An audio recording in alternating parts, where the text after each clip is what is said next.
Located just half an hour train ride from hustle and bustle of London in a peaceful, prosperous and countryside setting. This university is rated highly for its graduate employability, offers a number of internship and placement year options, and most importantly is located close to the offices of large number of multinationals. One of the top universities in the UK, University of Surrey, is not just known for its sprawling campus and great teaching, but a number of other reasons too. To know more, we have with us Sharath, International Recruitment Manager for South Asia and Middle East, joining us. But before we start, pause the video and let me know which other university you would like us to feature next in the comments below. Let us welcome Sharath. My name is Sharath Mepalil. I'm the International Recruitment Manager for South Asia and Middle East, including India, at the University of Surrey. And the University of Surrey is a top 25 UK university. We are located just outside of London in the county of Surrey, in the town of Guildford. So we are 35 minutes away by train from central London into our campus. Or it's only like a 30 to 40 minute drive away from Heathrow and Gatwick Airport. So very ideally located in that sense. We are a research-led university. We do a lot of work around different areas of research in hospitality, travel and tourism, in science and engineering, particularly around mobile and satellite communications. So we do a lot of research. It's at the theme, the main theme at the university. It's at the core of all our activities at the University of Surrey. But also we're focusing a lot on graduate employability. So a lot of our programs does have 1+1, which is like a master's course leading onto an internship sort of work placement options that you have, combined with some scholarships if you have performed very well in your degree. So there's lots of options that you can consider both at undergraduate level and at postgraduate level. Yeah. Moving on to the next question, Sharath, which is, I think, one of the most important questions I would have as a prospective applicant. So that is, what are the entry requirements for UG and PG programs? And do you have any IELTS waivers in place for Indian applicants? Absolutely. So from an entry requirement point of view, that kind of varies from course to course as well, but I can give you a general sort of idea. So, at postgraduate level, we are looking at a minimum of 65% of CGP or 6.5 out of 10 for entry into your master's programs. So I think 65% on average, depending on the university that you've studied in India as well. We have like tier 1 universities in India and non-tier 1. So tier 1 universities, for example, University of Mumbai, IIT, IIM, Anna University, VIT, University of Delhi, University of Calcutta, SRM, etc. So a couple of very, very good, the NITs, for example, will have a requirement of, let's say, only 60% for a 2-1 course. Others will have a 65%.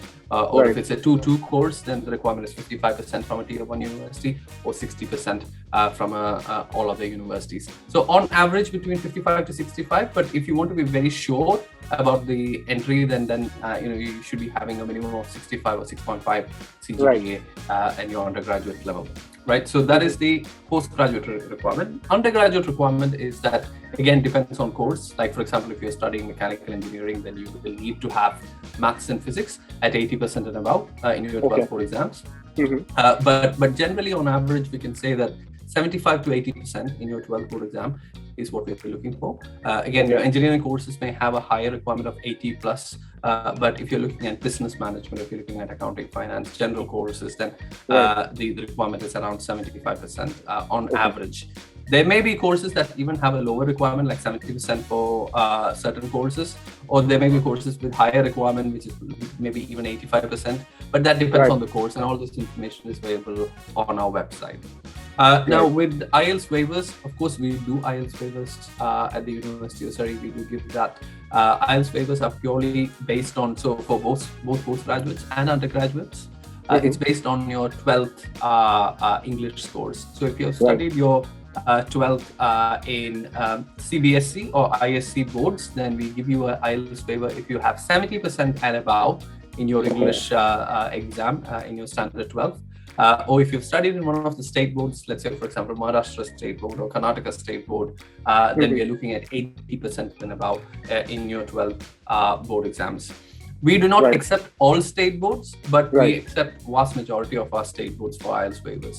Right. Any particular exceptions? Like what state boards do you don't accept? Yeah, I mean, it's purely because of the fact that we obviously India being a union of states, not all states have the same sort of funding Right. in education, and Mhm. the same sort of quality as well. So whilst we accept almost 80% of our states for IELTS waiver, we do not accept Gujarat State Board, we do not accept Punjab State Board, we do not accept Uttar Pradesh State Board, Bihar State Board, Andhra Pradesh, and Telangana. So only 6 state boards that we do not accept. So Right. these 6 state board students will have to do an IELTS, unfortunately. But otherwise, if you're coming from Maharashtra State Board, or you studied in Delhi, Kerala, Karnataka, any state boards, otherwise Odisha State Board, West Bengal State Board, we can give you IELTS waiver. And CBSE, ISC students, irrespective of where you have studied, will have the IELTS waiver if you have 70% and above.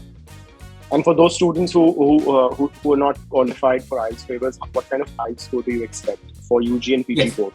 So first of all, we accept a vast number of tests, not just IELTS. So we have made it slightly easier for students now to achieve scores. Like, for example, we've been accepting Duolingo, for example.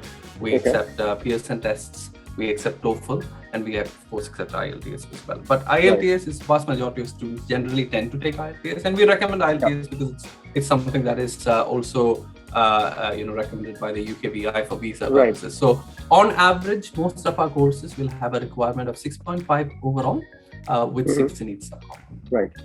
Cool. Sharath, the next question is about the most important topic, I think, and this is one topic which interests every student I've spoken to, and that is scholarships. So the UK universities, they've been offering a lot of scholarships lately. And how about University of Surrey? What kind of scholarships do you have for Indian students? Sure. I think there are 3 issues that students are really concerned about these days, and that is number 1 is scholarships. Number 2 is internship work placement opportunities, and number 3 is stay back. So what we have done at the University of Surrey is try to ensure that we have a scholarship scheme which attracts the brightest of students from India, but also ensure that we have a work placement option for students, along with the scholarship, getting some work experience, which may be often paid as well. And of course, you have the graduate immigration route in the UK, which allows you a 2-year stay back option anyway after you finish your degree. So we've got 3 different scholarships that we can consider students from India. One is the Vice Chancellor's Excellence Scholarship. So the Vice Chancellor's Excellence Scholarship is basically a scholarship that is worth between 5,000 and 10,000 pounds. So very high value scholarships. Right. And that is only for postgraduates students, and you need a conditional or an unconditional offer to apply, and you need to have basically filled in a application form as well. So it's not necessarily based on your academic